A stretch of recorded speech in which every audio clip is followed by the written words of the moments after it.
taken over the course of the last 2 years, in which I've a variety of events that I've had the distinct privilege of being involved with these two community partners. So, and I've written it out because I'm getting over strep, and I am not really in my right mind, so I wanted to make sure I said exactly what I was thinking and why it's so important to recognize these two people. It is my distinct honor and privilege to recognize two community partners who've made and continue to make immeasurable contributions to student transformation and the intellectual legitimacy of hip-hop scholarship as something more than simply urban music. Hip-hop is a culture, a cosmology, and a recognized empowerment and resistance movement originating in the Bronx in the 1970s. In 2002, cultural anthropologist Marcelina Morgan established the Hip-Hop Archive at Harvard to, quote, facilitate and encourage the pursuit of knowledge, art, culture, and responsible leadership through hip-hop in an effort to build and support intellectually challenging and innovative scholarship that both reflect the rigor and achievement of performance in hip-hop and transform our thinking and our lives. Since that time, universities nationally and internationally have taken the opportunity to enrich their curriculums through widely varied engagement initiatives focusing on hip-hop. My efforts to follow suit began in 2010 when Mr. Al Peet, raise your little pen there, agreed to serve as a community partner for the African Diaspora course, which was a community-based transformational learning pilot.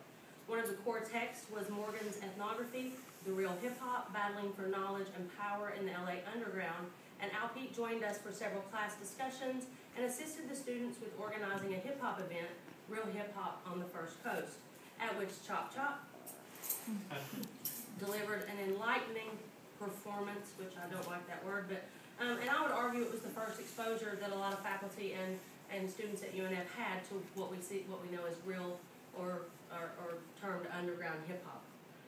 Since that time, I've continued to work with both Al Peet and Chop Chop.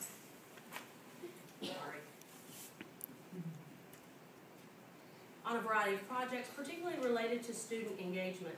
This semester, I chose That's the Joint, the Hip-Hop Studies Reader as a primary text for the Anthropology of Race and upper-level anthropology course.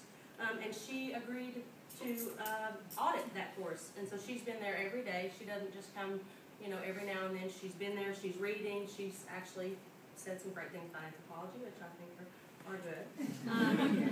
And I can't really begin to articulate the depth her participation has added to the student experience, nor to my own theoretical imaginings related to hip-hop scholarship.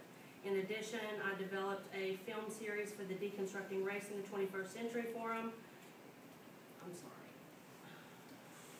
focusing on the politics of race in hip-hop, for which both Chop and Al Peet have served as discussants. The next film, by the way, is Monday, April 16th at 6:30 in 1700. You really have to attend to understand the value of their involvement.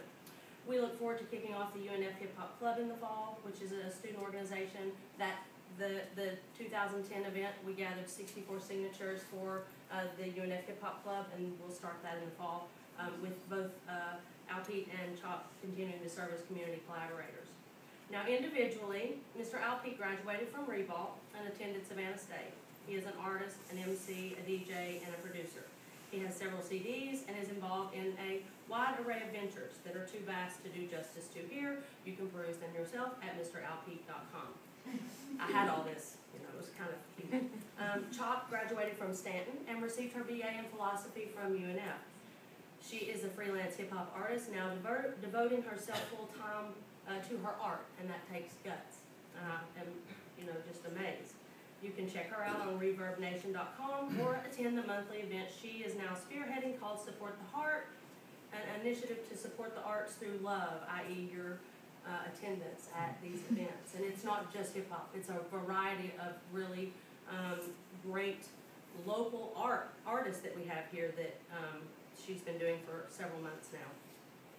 The next one is April 29th at Shantytown Pub, and you can find more information on that at Support the Heart on Facebook. These two individuals represent all that is fascinating and exciting about grassroots mobilization within a local hip-hop community that is very quickly making a name for itself. As an anthropologist and a race scholar, I look forward to witnessing this evolution, and I hope I can do justice to the movement through my community engagement efforts and scholarship. please join me in recognizing their outstanding efforts as community partners.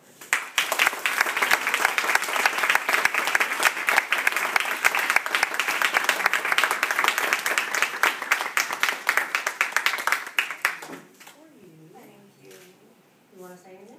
I would just like to say I'm glad to come back. I graduated here in 2004, and it was a struggle.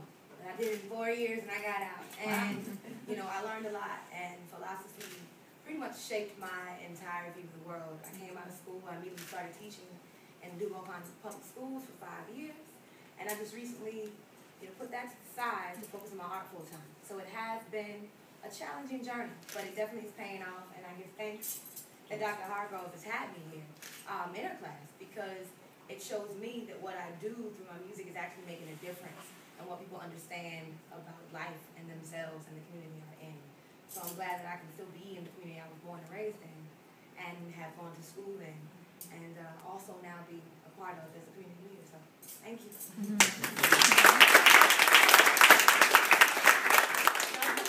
Just thank you for recognizing our art and being able to give it back to the community. Like, I want to say you're the first person that has recognized that, and it's an honor to give our art to y'all. Yeah, Y'all appreciate it. definitely.